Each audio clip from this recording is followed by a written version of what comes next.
The deepest scars from suffering are rarely visible on the skin, but they shape the entire architecture of the soul. My friends, great hardship etches a profound, invisible signature onto a person's spirit. When you encounter someone who has endured genuine pain, you may not immediately see the trauma they carry, but it resonates in their stillness, their gaze, and the distinctive way they navigate the world. Carl Jung famously stated that genuine self-awareness is impossible without experiencing pain. What he meant was this: struggle doesn't just wound us, it fundamentally remakes us. It forges new, often difficult pathways deep into the subconscious mind, compelling us to face uncomfortable truths and aspects of ourselves we'd otherwise ignore. If you have survived the furnace of intense grief, relentless difficulty, or a profound violation of trust, you recognize that the person who emerged is not the one who entered. Your mind's circuitry is reorganized, your automatic behaviors change, your core principles are redefined. Some of these transformations empower you. Others make day-to-day life a continuous challenge, and many are so subtle, so deeply internalized that you only recognize them when you stop and deliberately reflect. In this deep dive, we will uncover the 5 hidden traits that define people who have suffered beyond measure. Not all of these marks are obvious. In fact, some are almost entirely invisible, clear only to those who have carried equally heavy burdens. As you listen, ask yourself honestly, which of these essential qualities do I recognize within my own spirit? Trait 1. The compulsion for perfect order. Why you need everything exactly right. When life has been consistently unpredictable for too long, the body develops a mechanism of continuous self-monitoring. Psychologists label this state hypervigilance. This is not simply a learned behavior. It is a deep-seated survival instinct coded directly into the nervous system. If you have ever secured your front door only to return repeatedly to confirm the lock is engaged, this isn't just a lapse of memory. This is your brain relentlessly scanning for any potential threat, desperately striving to prevent the return of the chaos it once barely survived. You might feel a distinct anxiety when a meeting is delayed, when established plans suddenly shift, or when a loved one is slow to reply to a text. It feels as if the very ground beneath you is shifting, and you feel a powerful urge to seize control through the smallest of means, through rigid schedules, through meticulous cleanliness, and through ensuring every single detail is absolutely perfect. Jung might interpret this as the soul's fundamental drive to regain its sense of security. After all, if the world has proven itself profoundly unsafe, how can one fault the spirit for becoming intensely cautious? Yet a profound paradox lies here. Hypervigilance is your guard, but it is also your cage. The very watchfulness that protects you also leaves you constantly drained. The control that offers temporary comfort can also render you inflexible, incapable of simply allowing life to unfold naturally. And yet, profound wisdom resides within this trait. Hypervigilance is the indelible mark of someone who deeply understands the severe cost of negligence. It is a wound, yes, but it is also incontrovertible proof that you possess the strength to survive. Survival is a strength, not a weakness. Trait 2. Pre-emptive disappointment. The armor of expecting the worst. Do you find yourself always mentally preparing for the worst-case scenario, even when hope is genuinely present? Perhaps you tell yourself, if I never anticipate a positive outcome, I can never truly be hurt. On the surface, this reasoning seems completely logical, even pragmatic. But deep underneath this stance is the silent tremor of a deeply injured heart. This is not clear-eyed realism, it is a sophisticated method of self-defense. Letting down your guard is one of suffering's most painful lessons. When reality has disappointed you too many times, your mind begins to shield you well in advance. You consciously lower your aspirations, not because you are indifferent, but because investing too much feeling feels extremely risky. Carl Jung might term this an ego defense mechanism, a deliberate strategy the psyche employs to avoid being wounded yet again. However, he would issue a sharp warning. The things you build to protect yourself can also completely suffocate you. When you constantly anticipate failure, you unknowingly close the door on spontaneous joy, unexpected pleasures, and the profound possibility that things might finally work out well. Consider a tiny seed buried in the earth. If it convinces itself the sun will never rise, it will not expend the energy to break the surface. And so it is with the human spirit. When it convinces itself that pain is the only guaranteed outcome, it stops striving, stops believing in goodness, and stops its essential process of growth. If you identify this trait in yourself, see it not as a flaw, but as protective battle armor, and gently ask yourself, am I willing to set this armor down, if only for a few moments, so I can truly feel the warmth of possibility again? Trait 3. Silent loss, the grief no one has a name for. Not every form of deep sorrow is triggered by death. Some of the most profound griefs are the silent ones we carry, the permanent shattering of trust, the loss of a former identity, the complete collapse of a key relationship, or the abrupt termination of a cherished dream. Psychologists describe this as ambiguous loss or living loss. It is the relentless sorrow of mourning something that physically remains in the world but has been irrevocably taken from you. Carl Jung noted that unprocessed sorrow never truly leaves. It takes up residence in the unconscious, surfacing through vivid dreams, repeating in destructive patterns, and profoundly shaping decisions long after the precipitating event has passed. If you have experienced this kind of profound silent loss, you may notice that authentic joy feels strangely muted, as if you are observing life through a blurry sheet of glass.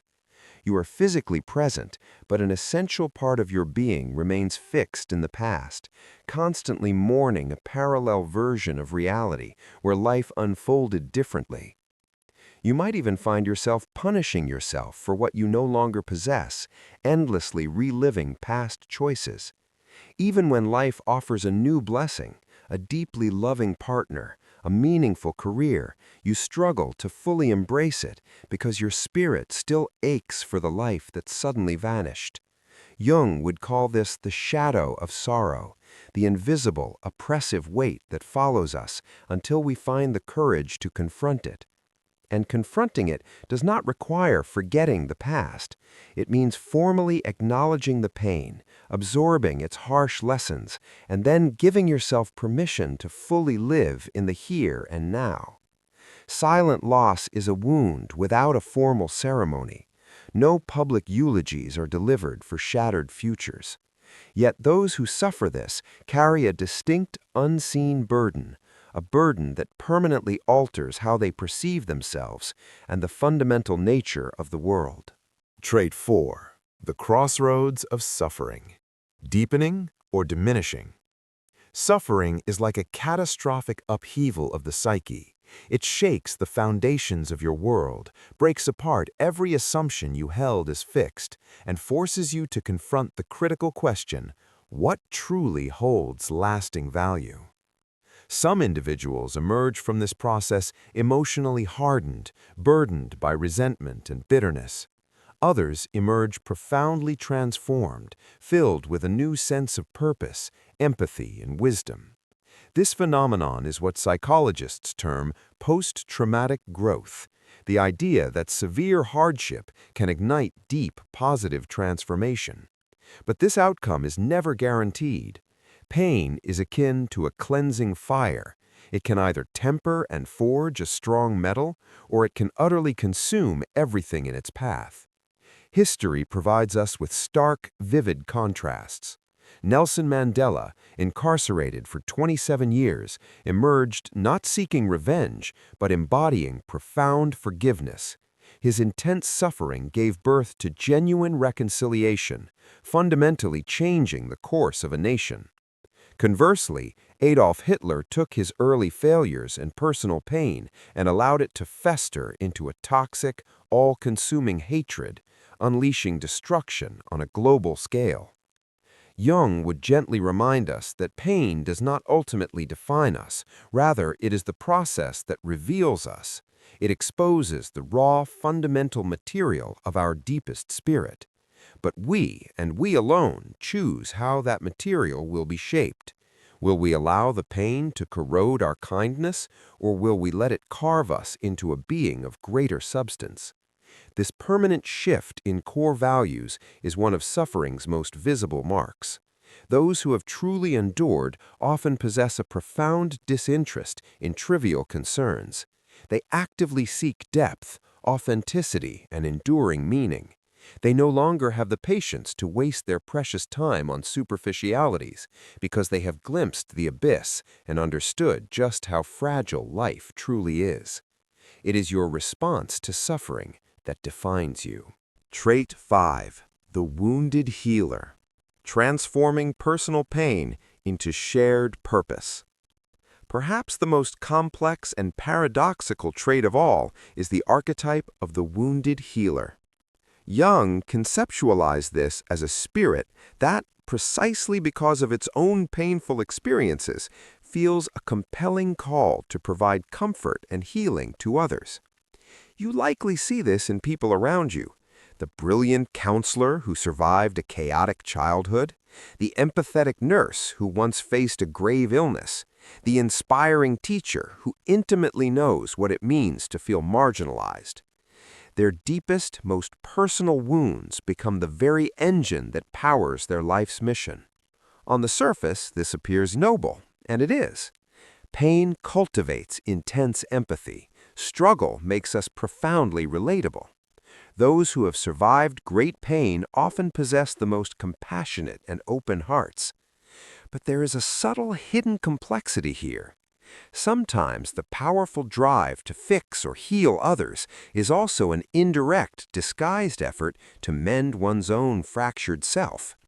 You may find yourself magnetically drawn to people facing the exact same difficulties you once overcame, unconsciously hoping that by successfully guiding them, you will finally ease your own persistent ache. Yet by doing this, you risk perpetually reliving your own trauma, remaining trapped in the cycle you are trying to escape. This dynamic doesn't make the wounded healer disingenuous, it makes them profoundly human. The crucial challenge, Jung would suggest, is to fully grasp that alleviating the pain of others can never be a substitute for truly healing oneself. Only when you face your own personal shadow can you truly help others without inadvertently getting lost in their suffering. If this trait resonates with you, understand this profound truth. Your scars are not a sign of weakness. They are powerful bridges connecting you to others. But you must remember to cross your own bridge too. The meaning of suffering. Yes, pain inevitably leaves its indelible mark, but profound suffering is absolutely not the end of your story. The human brain is neuroplastic. The human soul is not fixed or finite. Both possess an astonishing capacity to heal, to adapt, and to become exponentially stronger. Jung believed that the deepest meaning of human existence is not found in the avoidance of pain, but in the deliberate and conscious way we respond to it. The enduring traits we have explored, hypervigilance, expecting failure, silent grief, reordered values, the wounded healer, are not curses to be hidden. They are powerful beacons pointing toward the battles you have won and the vast emotional depths you have accessed. If you recognize yourself in these attributes, do not fall into despair. Instead, view them as undeniable evidence that you possess an exceptional capacity to endure. You have successfully walked through the fire and lived to tell the remarkable story. Suffering shapes us all, but it is a choice whether it ultimately defines us. The critical question is not whether you have faced suffering, but what you are actively choosing to do with that suffering right now. Will you permit it to harden you into bitterness, or will you allow it to deepen your empathy and wisdom? Will you allow it to chain you to an inescapable past, or will you accept it as the forge that carves a new doorway toward a more meaningful future? Jung once wisely wrote, "I am not what happened to me, I am what I choose to become." So I leave you with this final thought. Your personal pain is absolutely valid, but so is your immense power to deliberately transform it. And within that conscious transformation lies not only your own path to healing, but also the potential light you can carry for others who are still lost in the dark. The choice that defines you. Here lies the fundamental central truth. Suffering itself is a neutral force. It does not ultimately determine your destiny. It is your response to that suffering that determines the person you will become. Some individuals permit their pain to harden them into permanent bitterness, consciously shutting out the world, trusting no one, and refusing to give anything of themselves. Others allow their pain to soften them, to make them intensely compassionate, deeply wise, and profoundly alive. Both carry the indelible marks of their battles, but one carries their scars like chains of bondage, and the other wears them as luminous symbols of their survival. You will never be able to completely control the suffering that unexpectedly arrives in your life, but you absolutely can control how you interpret it, how you choose to carry its weight, and what ultimate purpose you elect to use it for. Jung would suggest that in this choice lies the true path to individuation, the powerful process of becoming a fully integrated, whole human being. So I ask you directly, what has your suffering truly given you? Perhaps it has gifted you with the profound ability to notice the small, quiet joys that others completely overlook. Perhaps it has given you an immediate empathy for those who are struggling, profound compassion for the forgotten, and the sheer strength to support those who are not yet capable of standing on their own. Perhaps it has given you the clear vision to cut away what is unnecessary and the courage to relentlessly pursue what truly matters. Yes, intense pain leaves wounds, but sometimes those very wounds become necessary windows through which essential light can finally enter. Jung himself wrote, "The most terrifying thing in the world is to completely accept oneself, and suffering, if you permit it, can be the precise process that guides you to that ultimate acceptance. Because once you have survived what you were certain would destroy you, you begin to see a truth. You are stronger, deeper, and far more resilient than you ever allowed yourself to imagine."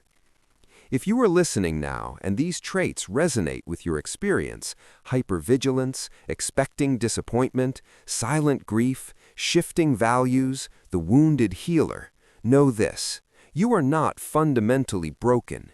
You are marked. You are initiated. The world may never honor your suffering publicly. It may not see the scars you carry, but your soul knows, and the profound depth you possess is your enduring gift to the world. So let me leave you with this final instruction. Do not run from your suffering. Do not attempt to bury it. Do not let it become the only thing that defines you, but you must not deny it either. Instead, look into it. Learn the lessons it contains. Consciously integrate it into your whole self. For it is not what happened to you that dictates your destiny. It is the conscious daily choice of what you choose to do with it. You are not merely a victim of suffering. You are its powerful alchemist. And if you choose, you can transform even your most profound, deepest wounds into a source of enduring, life-changing power. Please remember to like this video and subscribe for more Winds of Thought.